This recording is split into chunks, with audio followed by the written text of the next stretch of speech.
அஸ்ஸலாமு அலைக்கும் வரஹ்மத்துல்லாஹி வபரகாத்துஹு.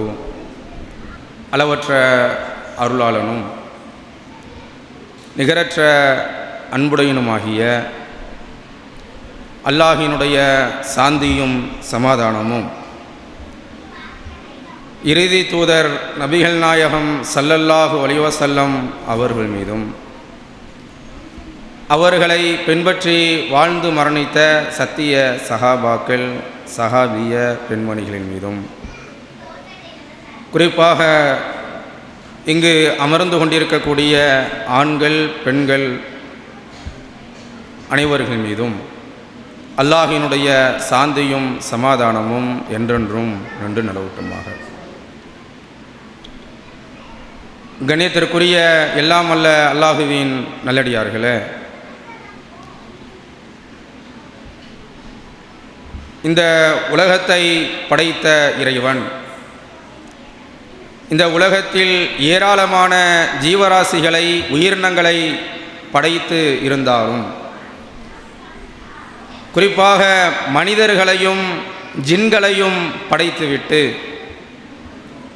இந்த இரண்டு சாரார்களும் ஏன் படைக்கப்பட்டார்கள், எதற்காக இந்த உலகத்தில் படைக்கப்பட்டார்கள் என்பதை பற்றி அல்லாஹ் சொல்லி காட்டும் பொழுது, வமா ஹலக்துல் ஜின்ன வல் இன்ச இல்லா லியஅ்புதூன், இந்த உலகத்தில் மனிதர்களையும் ஜின்களையும் இரண்டு சாரார்களையும் நாம் படைத்ததின் அடிப்படை நோக்கம் இறைவனாக இருக்கக்கூடிய என்னை வணங்க வேண்டும் என்பதற்காகவே தவிர வேறு காரணமில்லை என்று அல்லாஹ் சொல்லி காட்டுகிறான்.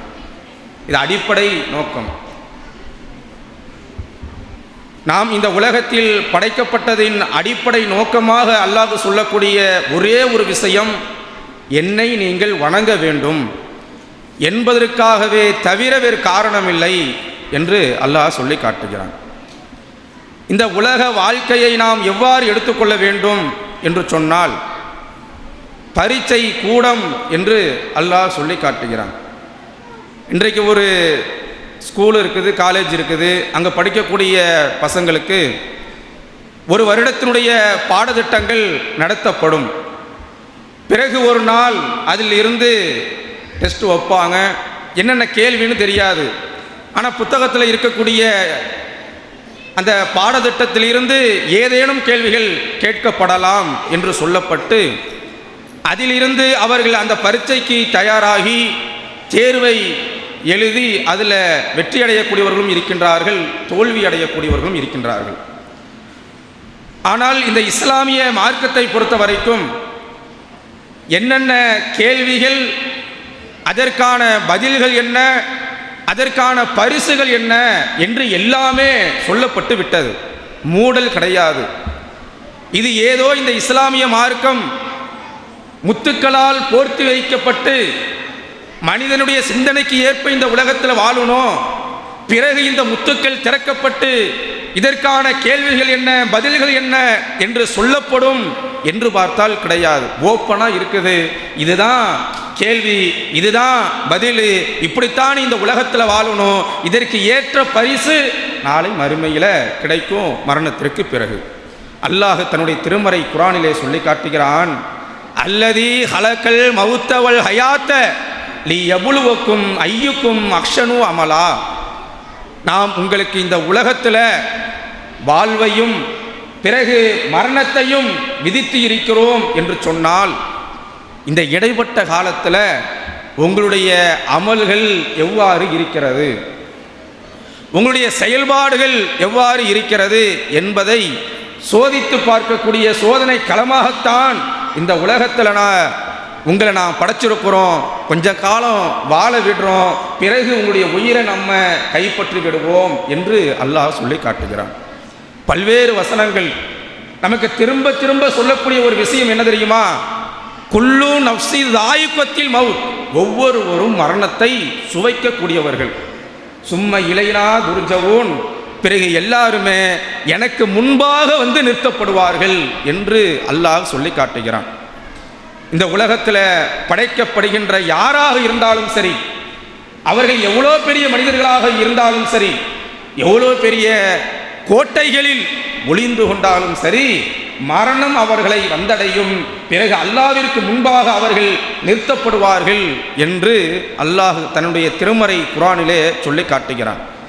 அந்த வாழ்க்கையில் நாம் வெற்றியாளர்களாக எழுப்பப்பட வேண்டும் என்று சொன்னால் நம்முடைய ஈமான் ஒரு புறம் சரியாக இருக்க வேண்டும். ஃபர்ஸ்ட் அடிப்படை ஈமான் தான். லா இலாஹ இல்லல்லாஹ், வணக்கத்திற்குரியவன் அல்லாஹ்வை தவிர வேறு யாரும் இல்லை, அவனை மட்டும்தான் நான் வணங்குவேன், அவனுக்கு இருக்கக்கூடிய ஆற்றல், பண்பு, தன்மை அவனுக்கு இருப்பதை போன்று இந்த உலகத்தில் யாருக்குமே இல்லை என்ற அந்த அடிப்படை ஈமான் ஒரு மனிதனிடத்தில் ஸ்ட்ராங்காக இருந்து, உறுதியாக இருந்து, அதற்கு அடுத்தபடியாக அவனிடத்தில் என்ன இருக்கணும் என்று சொன்னால் அமல்கள் இருக்கணும். பல்வேறு இடங்களில் இறைவன் திரும்ப திரும்ப நமக்கு சொல்லி காட்டுகிறான், வ அமிலன் சாலிகன், நல்ல நல்ல அமல்களை நீங்கள் செய்யக்கூடியவர்களாக இருங்கள். ஏகப்பட்ட வணக்க வழிபாடுகள் இஸ்லாத்திலே சொல்லப்பட்டு இருக்கின்றது. மறுமையிலே வெற்றி அடைவதற்கான எல்லா வழிமுறைகளையும் இஸ்லாம் நமக்கு இறைவன் இறுதி தூதர் நபிகள் நாயகம் ஸல்லல்லாஹு அலைஹி வஸல்லம் அவர்களின் மூலமாக நமக்கு சொல்லி காட்டியிருக்கின்றானே, அந்த வணக்க வழிபாடுகளை நம்மால் இயன்ற அளவிற்கு இந்த உலகத்தில் நடைமுறைப்படுத்தக்கூடியவர்களாக நாம் இருக்க வேண்டும். அப்போதுதான் நாளை மறுமையிலே மக்ஷர் மைதானத்திலே எழுப்பப்படும் பொழுது அல்லாஹ் கேட்கக்கூடிய அந்த கேள்விகளுக்கு பதில் சொல்லக்கூடிய இடத்திலே நம்மால் நிற்க முடியும்.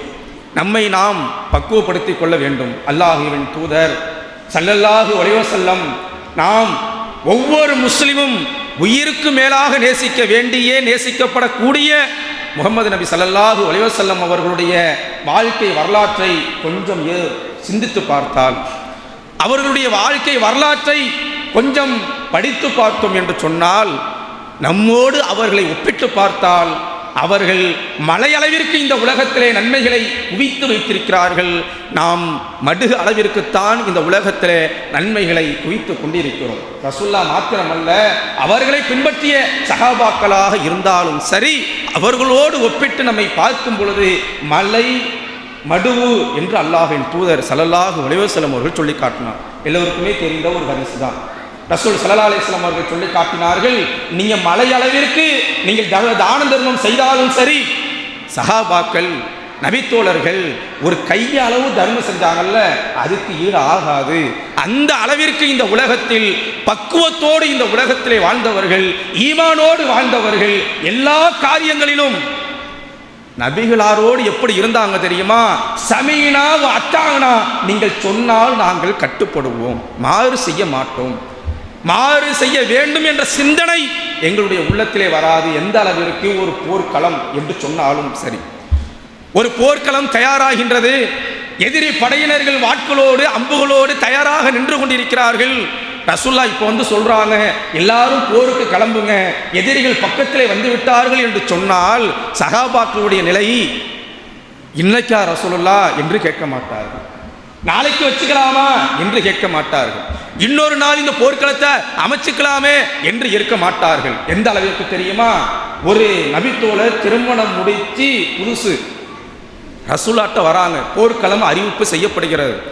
அறிவிப்பு செய்யப்பட்டதற்கு பிறகு இந்த நபித்தோழர் அல்லாஹ்வின் தூதரிடத்தில் வருகிறார்கள், வந்து சொல்லுகிறார்கள், அல்லாஹ்வின் தூதரை, எனக்கு இப்பொழுதுதான் திருமணம் முடிந்தது, நான் போருக்கு தயார் என்று அல்லாஹ்வின் தூதரிடத்திலே வந்து நின்ற சஹாபாக்கள் இந்த உலகத்திலே வாழ்ந்து மரணித்திருக்கிறார்கள். இன்னும் சில சஹாபாக்கள் எப்படி தெரியுமா? அல்லாஹ்வின் தூதரிடத்திலே வந்தார்கள், ஒரு இக்கட்டான போர்க்களம் தயாராகின்றது, எதிரி படையினர்கள் நிற்கிறாங்க, ரசூல் ஸல்லல்லாஹு அலைஹி வஸல்லம் அவர்கள் நிற்கிறாங்க. இந்த நேரத்தில் அல்லாஹ்வின் தூதரவர்கள் மக்காவாசிகள் இருந்தாங்க, மதினாவாசிகள் அன்சாரி தோழர்கள், இப்படி ரெண்டு சாரார்கள் இருந்தாங்க. இப்பொழுது அல்லாஹ்வின் தூதரவர்கள் போருக்கு யாரை செல்ல வைக்கணும், முதல்ல இந்த ஒரு நிலை ஏற்படுகிறது. அப்படி ஏற்படும் பொழுது அன்சாரி தோழர்கள், அதாவது மதினாவாசிகள் அல்லாஹ்வின் தூதரிடத்திலே வந்தார்கள். ஏன் ரசூலுல்லாஹ்வுடைய எண்ணம் என்ன தெரியுமா?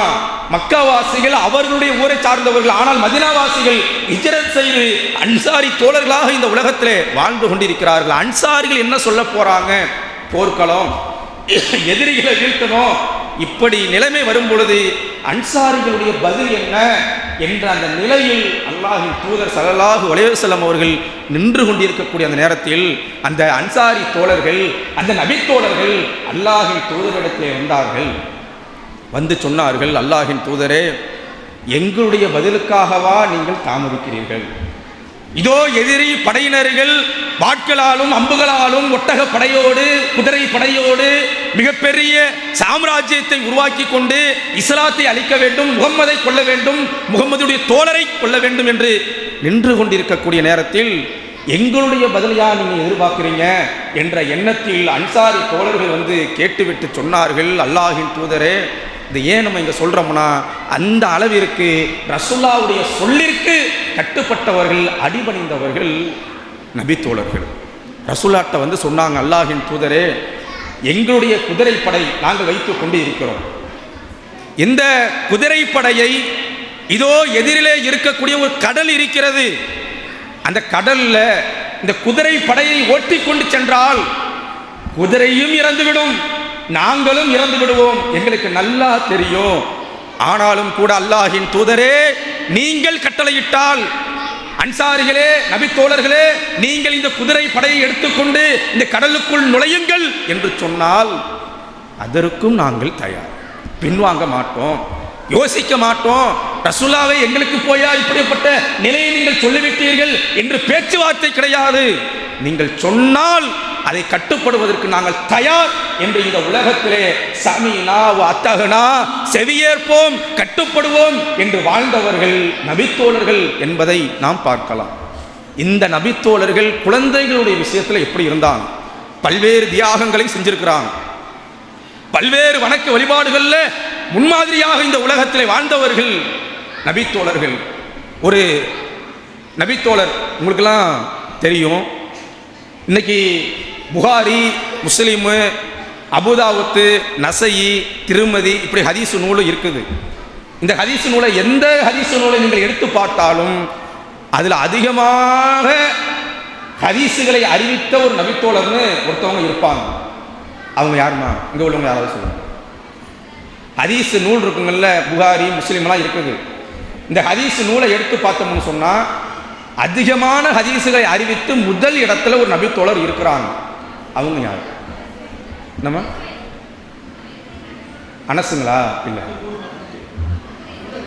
வேற யாரும் தெரியுங்களா? அபூ ஹுரைரா. சரியான பதில், அபூ ஹுரைரா ரலியல்லாஹு அன்ஹு அவர்கள். இந்த நபித்தோழர் மிகப்பெரிய செல்வந்தர் கிடையாது, இவருடைய குடும்ப பின்னணி மிகப்பெரிய பக்கபலமும் கிடையாது. அன்றாட உணவிற்கு அல்லோல்பட்டவர் என்று சொல்லுவோமே, யாராவது சாப்பாடு தரமாட்டாங்களா, அவங்களுடைய சாப்பாடை சாப்பிட்டு இந்த உலகத்திலே வாழ்ந்து விடுவோம் என்ற ஏக்கத்தில் ஒரு நபித்தோழர் வாழ்ந்தார்கள் என்று சொன்னால் இந்த அபூ ஹுரைரா என்று சொல்லக்கூடிய ஒரு நபித்தோழர் தான். அந்த அளவுக்கு பட்டினியில் வாழ்ந்தாங்க. ஏற்கனவே நபித்தோழர்கள் ஒரு பேர்ச்சம்பழம் கிடைக்காதா, அந்த பேர்ச்சம்பழத்தை சாப்பிட்டுட்டு இந்த உலகத்தில் நம்ம வாழணும், மார்க்க சட்டத்தை நடைமுறைப்படுத்தணும் என்று வாழ்ந்தவர்கள் நபித்தோழர்கள். அந்த நபித்தோழர்களை இந்த அபூ ஹுரைரா ரலியல்லாஹு அன்ஹு அவர்களை எடுத்து பார்த்தால் ரொம்ப பசியோடு வாழ்ந்தவர்கள்.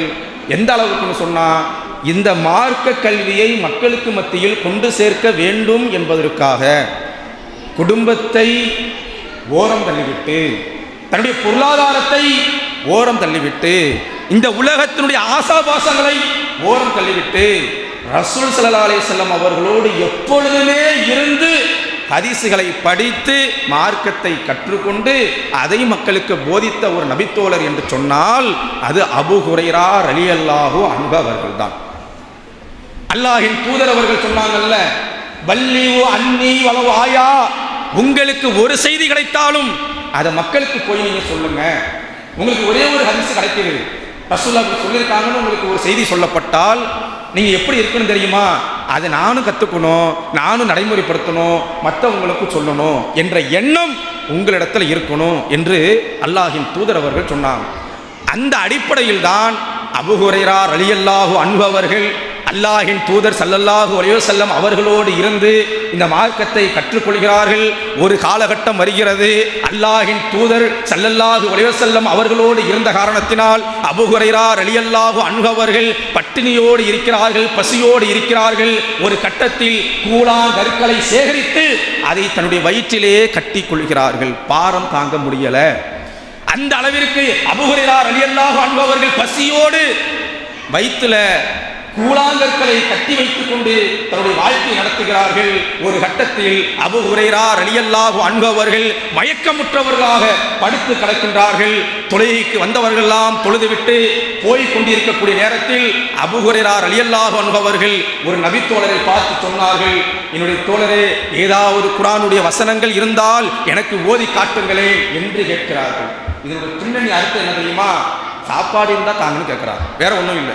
நம்மளா இருந்தால் என்ன பண்ணுவோம்? ஏதாவது குர்ஆன் வசனத்தை ஓதி காட்டினா உடனே எழுந்திரிச்சு குர்ஆன் வசனத்தை ஓதி காட்டுவோம். ஆனால் இந்த அபூ ஹுரைரா ரலியல்லாஹு அன்ஹு அவர்கள் பசியோடு இருந்த காரணத்தினால, பட்னியோடு இருந்த காரணத்தினால, அடுத்த வேளை உணவிற்கு மயக்கமுற்றவர்களாக இருந்த காரணத்தினால வருகின்ற போகின்ற சஹாபாக்களை பார்த்து ஏதாவது குர்ஆனுடைய வசனங்கள் இருந்தால் எனக்கு ஓதி காட்டுங்கள் என்று கேட்கிறார்கள். எல்லா நபித்தோழர்களும் அதை புரிந்து கொள்ளாமல் வசனங்களை ஓதி காட்டிவிட்டு சென்றார்கள். ஆனால் ஜாபீர் என்று சொல்லக்கூடிய ஒரு நபித்தோழர், இந்த நபித்தோழரிடத்திலே அவருடைய வறுமையை புரிந்து கொண்டு அவருடைய பசியை புரிந்து கொண்டு அவர்களிடத்திலே சொல்லுகிறார்கள், என்னுடைய தோழரே, நீங்க என்னுடைய வீட்டுக்கு வாங்க, நான் உங்களுடைய பசியை ஆற்றுவேன்.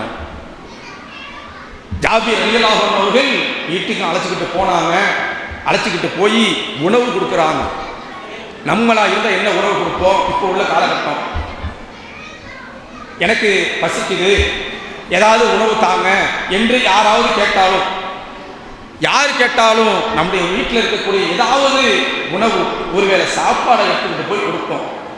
என்னுடைய வீட்டில் இதுதான் இருக்குது. பிள்ளையோட ஒருத்தவங்க வராங்க, இன்னைக்கு நம்ம தெருக்கல்ல பார்க்குறாங்களே, யாசகம் கேட்டு பிள்ளைகளோடு இன்றைக்கு வாசல்ல வந்து அழுக்கு ட்ரெஸ்ஸோடு கேட்கக்கூடியவர்கள், அடுத்த வேளை உணவிற்கு இவர்கள் கஷ்டப்படுகிறார்கள் என்று நன்கு தெரியக்கூடிய அளவிற்கு அவர்களுடைய நிலை இருக்கிறது. வந்து கேட்குறாங்க. நம்முடைய வீட்டில் இருக்கக்கூடிய அந்த சாப்பாட்டில் ஏதாவது சாப்பாடு எடுத்து கொடுப்போம். இன்னும் நம்முடைய மனம் ஏழ்மையை நேசிக்கக்கூடியதாக இருந்தால், ஏழ்மையை கண்டால் அவர்கள் மீது பரிதாபப்படக்கூடியவர்களாக இருந்தால், என்னுடைய வீட்டில் சின்ன பிள்ளை இருக்கிறாங்க, இந்த ட்ரெஸ்ஸை உங்களுடைய பிள்ளைக்கு கொடுங்க, அல்லது என்னிடத்துல ஏதாவது சேலை இருக்குது நீங்கள் அணிஞ்சிக்குங்க என்று கொடுக்கக்கூடிய மனப்பான்மை இருக்கும். ஆனால் ஜாபீர் ரலியல்லாஹு அன்ஹு அவர்கள் அல்லாஹ்வின் தூதரோடு இருந்த அபூ ஹுரைரா ரலியல்லாஹு அன்ஹு அவர்களை அழைத்து கொண்டு வீட்டுக்கு போறாங்க. வீட்டுக்கு அழைச்சிக்கிட்டு போயிட்டு அவர்கள் கொடுத்த உணவு என்ன தெரியுமா?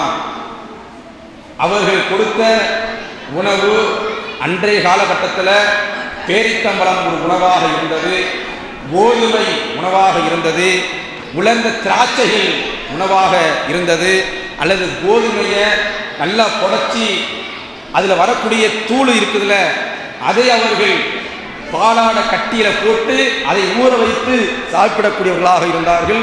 இப்படி இது போன்ற உணவுகளை அவர்கள் சாப்பிடக்கூடியவர்களாக இருந்தார்கள்.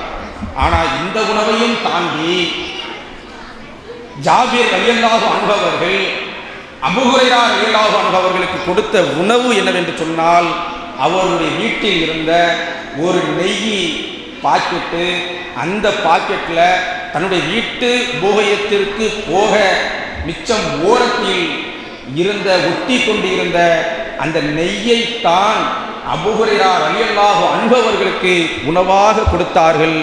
அதையும் அபூ ஹுரைரா ரலியல்லாஹு அன்ஹு அவர்கள் பசியோடு இருந்த காரணத்தினால சாப்பிட்டார்கள் என்பதை நாம் பார்க்கிறோம். இப்போ எந்த அளவுக்கு பசியோடு இருந்திருப்பாங்க அப்படின்னு யோசிச்சு பாருங்க.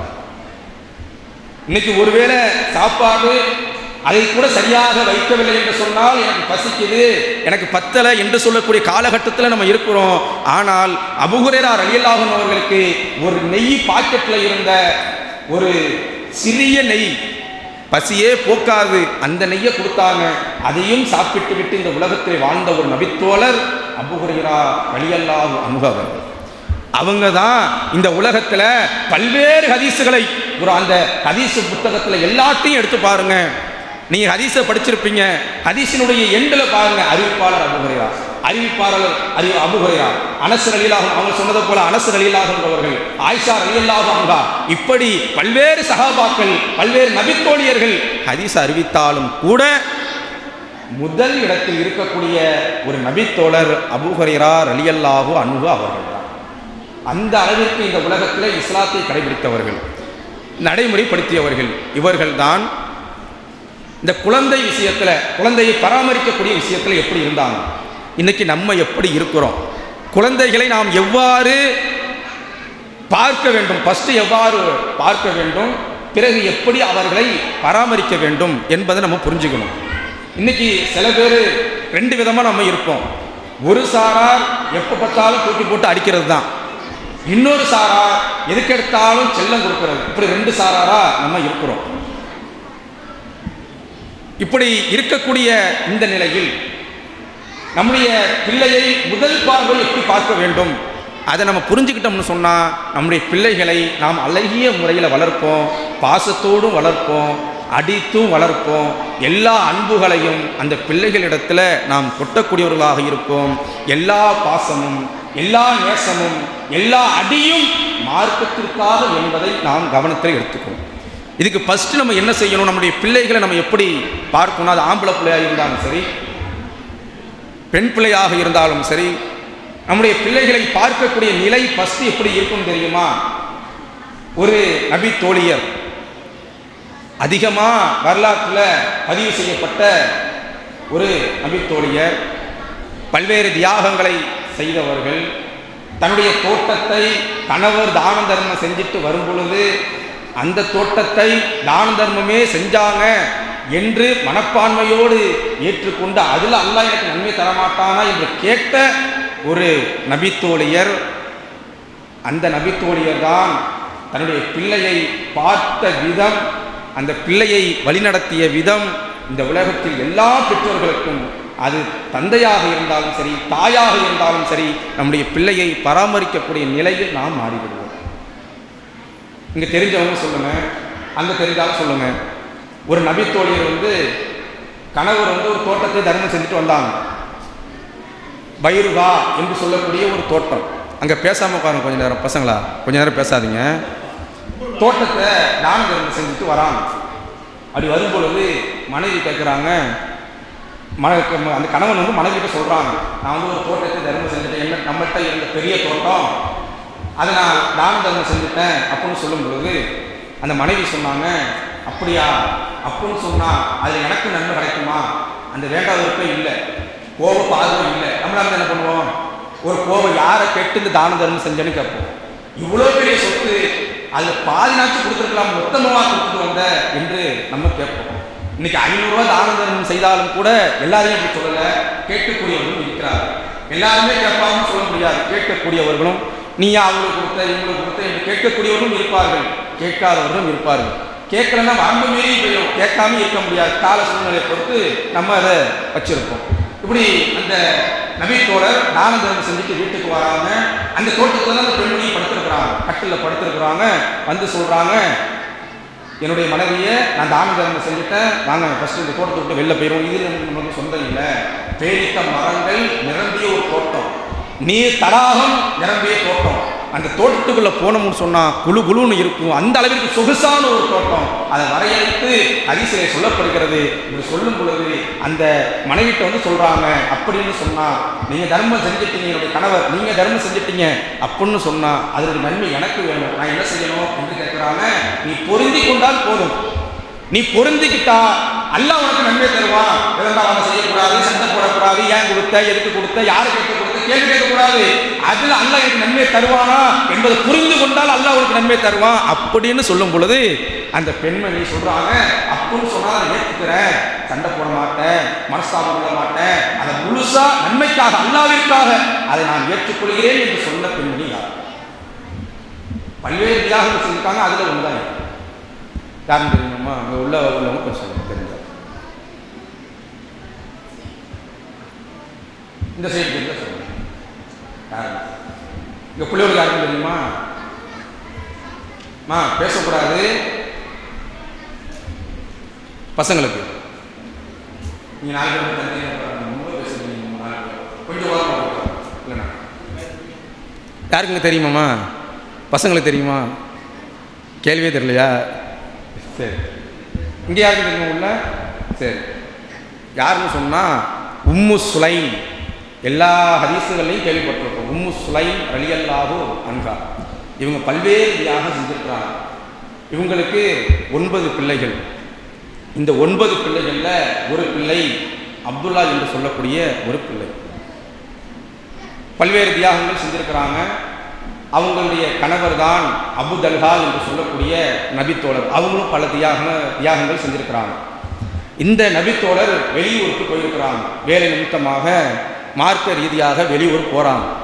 அப்படி போகும் பொழுது அவருடைய குழந்தை நோய்வாய்ப்பட்டு படுத்த படுக்கையில் இருக்கிறாங்க. பச்சிளம் குழந்தை. குழந்தை எப்படி பார்க்கணும்? ஃபர்ஸ்ட் இந்த பார்வை இருந்தால் குழந்தையை நாம் அழகிய முறையில் இந்த உலகத்தில் வழி நடத்துவோம், பராமரிப்போம், மார்க்கப்பற்றோடு இந்த உலகத்தில் பிள்ளை வளர்ப்பதற்கு நாம் முன்வருவோம் என்பதற்குத்தான் இந்த ஹதீஸ். அவங்க வெளியூருக்கு போயிட்டாங்க. அப்துல் ரலியல்லாஹு அன்ஹு அவர்கள், இந்த உம்மு சுலைம் ரலியல்லாஹு அன்ஹா அவர்கள் தான் அந்த குழந்தைய பராமரிச்சுட்டு வராங்க. நோய்வாய்ப்பட்டு இருக்கிறாங்க. எந்த அளவுக்கு நோய்வாய்ப்பட்டிருக்காங்க? இன்னைக்கோ நாளைக்கோ ஆயிட்டாங்க. இப்போ இந்த நேரத்தில் எல்லா தாய்மார்களுடைய நிலையும் எப்படி இருக்கும்? நல்லா கொஞ்சம் யோசிச்சு பாருங்க. எல்லா தாய்மார்களுடைய நிலையும், நான் 10 மாதம் சுமந்து பெற்றெடுத்த பிள்ளை, பல்வேறு கஷ்டங்கள் பட்டு இந்த உலகத்தில் பெற்றெடுத்த பிள்ளை, இந்த உலகத்தில் பிறந்து என் கண்களுக்கு முன்னால் வளர்ந்து பாசத்தோடும் நேசத்தோடும் கொஞ்சம் அழுதாலும் கூட நான் தாங்கிக் கொள்ள மாட்டேனே, அப்படியேப்பட்ட இடத்தில் இருந்த என்னுடைய குழந்தை மரணத்தினுடைய தருவாயில் டக்குனு இறந்து போனாலும் கூட எடுத்து அடக்கம் பண்ணும், போயிட்டு 3 நாள் கடந்து போச்சுன்னு போயிட்டு இருக்கலாம். ஆனால் என்னுடைய இந்த பச்சிளம் குழந்தை படுத்த படுக்கையில் இருக்குது. இன்னைக்கோ நாளைக்கோன்னு இருந்து கொண்டிருக்கிறது. ஆனால் எனக்கு ஆறுதல் சொல்வதற்கு என்னுடைய கணவர் இங்கே இல்லை, வெளியூரில் இருக்கிறாரு. இந்த நிலையில் உம்மு சுலைம் ரலியல்லாஹு அன்ஹா அவர்கள் இருந்து கொண்டு இருக்கிறார்கள். அந்த குழந்தையும் சில நாட்கள் சென்று கொண்டே இருக்கிறது. உம்மு சுலைம் ரலியல்லாஹு அன்ஹா அவர்கள் தன்னுடைய கணவனுக்கு தகவல் சொல்லி அனுப்புறாங்க. இப்போ உலக மாதிரி இல்லை, ஒரு ஃபோனை எடுத்து போட்டு உங்களுடைய பிள்ளைக்கு உடம்பு முடியலை உடனே வாங்கன்னு சொன்னால் ஃப்ளைட்டில் வெளியூரில் இருக்கிறாங்க அல்லது வெளிநாட்டில் இருக்கிறாங்க, ஏதாவது ஒரு ஏற்பாடு செஞ்சு உள்ளூருக்கு வரக்கூடிய நிலை இன்றைக்கு இருக்கிறது. அன்னைக்கு அப்படி கிடையாது. அவங்க அங்கே போயிருக்காங்கன்னு சொன்னால் இந்த ஆள் சொல்லி இவங்க போய் கூப்பிட்டு வந்தாதான் அந்த நிலை தான் அன்றைய காலகட்டத்தில். உம்மு சுலைம் ரலியல்லாஹு அன்ஹா அவர்கள் தன்னுடைய கணவனுக்கு செய்தி சொல்லி அனுப்புகிறார்கள். இவங்களும் போறாங்க. போயிட்டு வீட்டிற்கு நெருங்கக்கூடிய தருணம், ஒரு சொல்லுவோம்ல, ஒரு அரை மணி நேரத்துக்கு முன்னாடி வந்திருந்தா அவங்க பிள்ளைய உயிரோடு பார்த்திருக்கலாம் என்று சொல்லக்கூடிய அந்த நேரத்தில் அபூ தல்ஹா ரலியல்லாஹு அன்ஹு அவர்கள், என்னுடைய பிள்ளை நான் பாசத்தோடும் நேசத்தோடும் இந்த உலகத்தில் பார்த்து வளர்த்த பிள்ளை மரணத்தினுடைய தருவாயில் இருக்குத, நான் பார்க்கணும் என்று ஆர்வத்தோடு ஓடி வருகிறார்கள். அபூ தல்ஹா ரலியல்லாஹு அன்ஹு அவர்கள், அன்பு அவர்கள் ஒரு புறம், என்னுடைய பிள்ளை என்னுடைய கையினுடைய வளர்ப்பிலேயே வளர்ந்து கொண்டு சீராட்டி பாராட்டி வளர்த்த அந்த பிள்ளை மரணத்துடைய தருவாயில் இருக்கிறது. இன்னொரு புறம் என்னுடைய கணவரும் வந்து கொண்டிருக்கிறாரே என்ற நிலை இருந்து கொண்டிருக்கக்கூடிய நிலையில் கொஞ்சம் யோசித்து பாருங்கள், நம்முடைய மனநிலை எவ்வாறு இருக்கும். அதை விட கூடுதலாக அவர்களுக்கு மனநிலை இருக்கிறது. கணவன் வருவதற்கு தாமதமாகிறது, அந்த குழந்தையும் இறந்து விடுகிறது. உம்மு சுலைம் ரலியல்லாஹு அன்ஹா அவர்கள் கண்ணீர் மல்க அழுகின்றார்கள். நான் பாசத்தோடு நேசத்தோடு வளர்த்த பிள்ளை என்னை விட்டு போயிட்டான். அதே நேரத்தில் இந்த பிள்ளை யார் தெரியுமா? அந்த உம்மு சுலைம் ரலியல்லாஹு அன்ஹா அவர்கள் இந்த இடத்துல ஒட்டுமொத்த மனிதர்களுக்கும் பாடம் நடத்தினார்கள். என்னுடைய பிள்ளை, நான் பெற்றெடுத்த பிள்ளை இந்த உலகத்தில் வாழ்ந்தது ஒரு குறுகிய காலம் வாழ்ந்தது, மரணித்து விட்டது. ஆனால் இது யார் தெரியுமா? அல்லாஹ் கொடுத்த அமானிதம், வேற ஒண்ணுமே இல்லை. இதை ஃபர்ஸ்ட் மக்களுக்கு பதிவு செய்கிறாங்க. ஒட்டுமொத்த மனித சமுதாயத்திற்கும் இங்கே அமர்ந்திருக்கக்கூடிய எல்லாருக்கும் ஒரு செய்தியை பதிவு செய்கிறாங்க. நீ பெற்றெடுக்கக்கூடிய பிள்ளை இறைவன் கொடுத்த ஒரு அமானிதம். அந்த அமானிதம் என்று சொல்லப்பட்டால், உங்கள்கிட்ட ஒரு பொருள் அமானிதமாக கொடுத்தா நீங்க எப்படி பாதுகாப்பாக வைத்துக் கொள்வீர்களோ கொடுத்தவங்களுக்கு பதில் சொல்லணுமே என்ற நிலையை நீங்கள் அமைத்துக் கொள்வீர்களோ அது போன்றுதான் உங்களுடைய பிள்ளைகளை நீங்கள் பராமரிக்க வேண்டும். ஃபர்ஸ்ட் அம்மாயிடம் ஃபர்ஸ்ட் பிள்ளை நிலைங்க. பாசம் இருக்கும், நேசம் இருக்கும், கோபம் இருக்கும், எல்லாமே இருக்கும். ஃபர்ஸ்ட் நம்மிடத்தில் இருக்க வேண்டியது என்னுடைய பிள்ளை எனக்கு இறைவன் கொடுத்த அமானிதம், அந்த பிள்ளையை நான் சொர்க்கவாசியாக மாற்றணும். நடந்து போறான், தடுமாறி கீழே விழுவுறான், ஃபர்ஸ்ட் துடிக்கிறது யாரு? பெற்றோர்கள் தான் துடிப்பாங்க. அவர்கள் நண்பர்கள் கூட சிரிப்பார்கள், தெரியாதவர்கள் தூக்கி விடுவார்கள். அவ்வளவுதான். ஒரு உணர்வோடு அந்த பிள்ளையை பரிதவித்து தூக்கிவிடக்கூடியவர்கள், அன்பு பாராட்டக்கூடியவர்கள் யார்? பெற்றோர்கள் தான். அந்த பெற்றோர்கள் நம்முடைய பிள்ளைகளுக்கு கொடுக்கக்கூடிய அந்த கல்வி சரியான முறையில் இருக்க வேண்டும் எல்லா காலகட்டத்திலும். இன்னைக்கு கல்வி எப்படி தெரியுமா நம்ம தரோம்? ஒரு 10வது படிக்கிற வரைக்கும் அந்த பிள்ளையை கை கோப்போடு வைத்துக் கொள்கிறோம். 12வது படிக்கிற வரைக்கும் என்னுடைய பிள்ளை நான் சொல்லக்கூடிய பேச்சை கேட்பான் என்று பொம்பளை பிள்ளையா இருந்தாலும் சரி, ஆம்பளை பிள்ளையா இருந்தாலும் சரி, என்னுடைய பிள்ளை என்னுடைய பேச்சை கேட்பான்னு வளர்க்குறோம். ஒரு காலகட்டத்தில் அவன் எதிர்த்து பேச ஆரம்பித்து விட்டால் இனிமே உன்கிட்ட நான் பேச மாட்டேன்னு சொல்லி நம்ம ஃபர்ஸ்ட் விலகி போறோமே, இது பெற்றோர்களுடைய நிலை சரியான நிலை கிடையாது. எல்லா காலகட்டத்திலும் உங்களுடைய பிள்ளை உங்களுடைய பிள்ளைகள் தான். அவன் எவ்வளோ பெரிய வயசாகட்டும், 30 வயசு, 40 வயசு, 50 வயசு, எவ்வளோ பெரிய வயசாகி அவனுக்கு கல்யாணம் ஆகி அவனுக்கு புள்ள பிறந்தாலும் அவன் சம்பாதிச்சு வீடு கட்டினாலும் பெற்றெடுத்த பெற்றோர்களுக்கு அவன் யார்? பிள்ளைகள் என்பதை ஃபர்ஸ்ட் உணர்ந்து பிள்ளைகள் பெற்றோர்களுக்கு செய்ய வேண்டிய கடமை அது இன்னொரு கூட இருக்குது.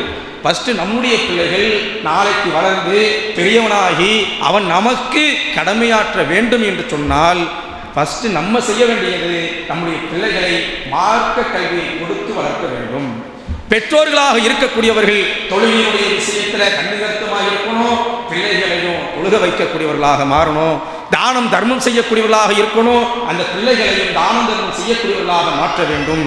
அவர்கள் சில நேரங்களில் உலகத்திலே இருக்கக்கூடிய சில நிலைகளை பார்த்துவிட்டு அல்லது உலகத்திலே இருக்கக்கூடிய சில பிள்ளைகளுடைய நிலையை பார்த்துவிட்டு அது போல வேணும், அது போல எனக்கு இருக்கணும், அது போல நான் சந்தோஷமா இருக்கணும், எல்லாத்தையும் அவன் கேட்பான்.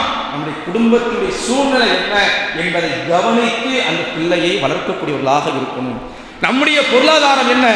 குறிப்பாக தாய்மார்களாக இருக்கக்கூடியவர்கள் தன்னுடைய கணவன்மார்கள் கஷ்டப்படுகிறார்கள், அது உள்நாட்டிலோ வெளிநாட்டிலோ, அதை பார்த்து நம்முடைய பிள்ளைகளை வளர்க்கக்கூடியவர்களாக இருக்கணும். அந்த பிள்ளைகளுக்கு ஒரு காலம் சொல்லுவாங்க, என்னுடைய கஷ்டத்தில் நீ சொல்லிடாத, தந்தை எப்படி கஷ்டப்படுறான், தாய் எப்படி கஷ்டப்படுறாங்க, அதெல்லாம் பிள்ளைகளுக்கு சொல்லி வளர்க்கக்கூடாது, அதுக்கே சொல்லிக் கொடுக்கணும் என்று சொல்வார்கள். இப்போ எப்படி தெரியுமா?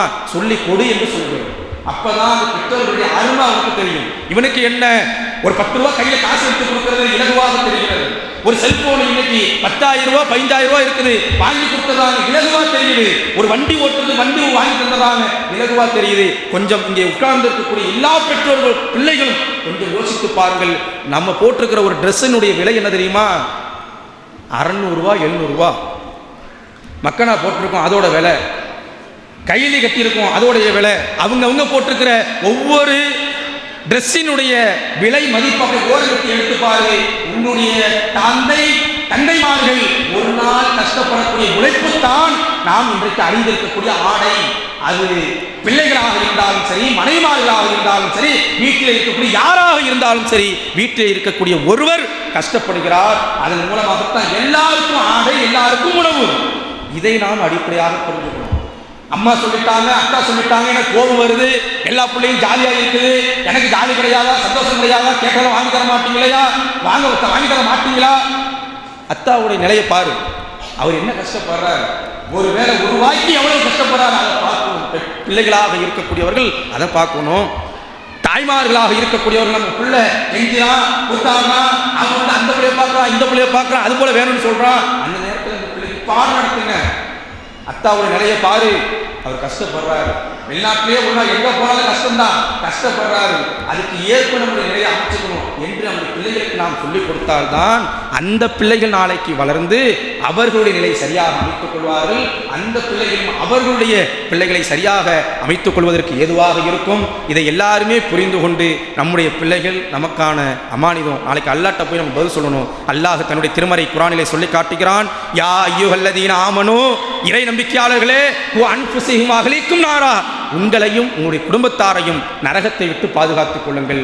நான் சொர்க்கத்துக்கு போகணும்னு எப்படி நினைச்சு தொழுகிறனோ, இன்ன பிற காரியங்கள் செய்கிறனோ, அதே போல் நம்முடைய பிள்ளைகளுக்கும் அதை கொடுப்போம். அவன் ஸ்கூல் லீவில் ஜாலியாக இருக்கிறான், தொழுகையெல்லாம் வேண்டாம், விளையாட்டு மட்டும் போதும் அப்படின்னு விட்டுறாதீங்க. எல்லாத்துலேயும் அவனை வழி நடத்துங்க. விளையாட்டுக்கு விளையாட்டு, படிப்புக்கு படிப்பு, தொழுகைக்கு தொழுகை, எல்லா விஷயத்துலையும் கவனம் செலுத்தினீங்கன்னா அவன் நமக்காக அல்லாஹ்விடத்தில் துவா செய்வான். இறைவா, என்னுடைய பெற்றோர்கள் என்னை சரியான முறையில் வளர்த்தார்கள், அவர்களுக்கு நீ சொர்க்கத்தை தா என்று நம்முடைய பிள்ளைகள் கேட்க வேண்டும் என்று சொன்னால் நம்ம சரியான முறையில் அந்த பிள்ளைகளுக்கு மார்க்க கல்வியை கொடுப்போம். அதுதான் நமக்கு சிறந்ததாக இருக்கும். நாளைக்கு அல்லாஹ் கேட்கும் பொழுது நம்முடைய நிலையும் சரியான முறையில் அமைத்து கொண்டு நம்முடைய பிள்ளைகளும் நமக்காக துவா செய்தார்கள் என்று சொன்னால் அல்லாஹ் நமக்கு சொர்க்கத்தை தருவான். அந்த எண்ணத்தோடு நம்முடைய பிள்ளைகளுக்கு மார்க்க கல்வியை கொடுப்போம். அதை கடைசி வரைக்கும் கொடுப்போம். 10ஆவதோடு நிப்பாட்டிடுறாங்க இன்றைக்கி பெரும்பாலும். அப்படி நிப்பாட்டிடாதீங்க. 12th வரைக்கும் சில பேர் கொடுக்குறாங்க, அதுக்கு பிறகு கண்டுக்க மாட்டுறாங்க. இன்னும் சில பேர் காலேஜுக்கு போயிட்டாங்க, பொம்பளை பிள்ளை காலேஜுக்கு போயிட்டு பசங்களும் காலேஜுக்கு போயிட்டாங்கன்னு சொன்னால் இனிமேல் எல்லாம் கண்ட்ரோல் பண்ண முடியாது, இவன்ட்ட எவன் பேசுறதுன்னு ஒதுங்கி போகக்கூடியவர்களாக நம்ம இருந்துடவே கூடாது. எல்லா காலகட்டத்திலும் அவன் நம்முடைய பிள்ளை, நம்ம தான் கண்ட்ரோலாக வச்சுக்கணும். அதை உணர்ந்து நம்முடைய பிள்ளைகளை சரியான முறையில் வளர்க்கக்கூடியவர்களாக ரப்புல் ஆலமீன் நம் அனைவரையும் ஆக்கி அனுப்புவானாக. அஸ்ஸலாமு அலைக்கும் வரஹ்மத்துல்லாஹி வபரகாத்துஹு.